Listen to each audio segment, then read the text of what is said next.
भगवान राम की कहानी एक अद्भुत कथा है जो हमें सिखाती है कि सच्चाई, धर्म और प्रेम के मार्ग पर चलने से ही जीवन में सफलता प्राप्त होती है।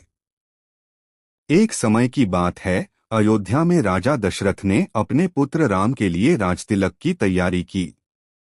लेकिन उनकी दूसरी पत्नी कैकेयी ने अपने पति से किए गए वचन के कारण राम को 14 वर्षों के लिए वनवास में जाने की आज्ञा दिलवा दी। राम ने अपने पिता की आज्ञा का पालन करते हुए वनवास में जाने का निर्णय लिया। उनके साथ उनकी पत्नी सीता और भाई लक्ष्मण भी गए। वनवास के दौरान राम ने कई ऋषिमुनियों से शिक्षा प्राप्त की और राक्षसों का विनाश किया।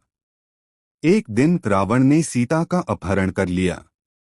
राम ने अपने वानर मित्र हनुमान और सुग्रीव की सहायता से सीता को ढूंढने के लिए एक सेना तैयार की। उन्होंने लंका पर चढ़ाई की और रावण का वध किया। रावण वध के बाद राम ने सीता को बचाया और उन्हें वापस पाकर वे बहुत प्रसन्न हुए। लेकिन सीता की पवित्रता की जांच करने के लिए राम ने अग्नि परीक्षा लेने का निर्णय लिया।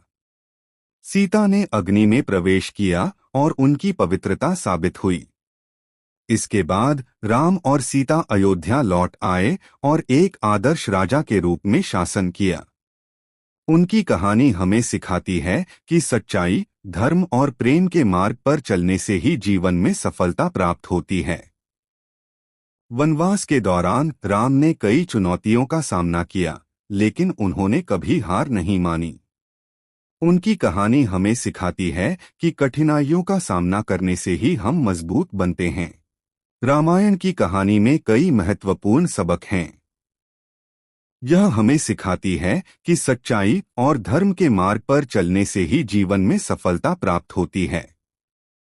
यह हमें यह भी सिखाती है कि प्रेम और करुणा के साथ जीवन जीने से ही हम सच्ची खुशी प्राप्त कर सकते हैं।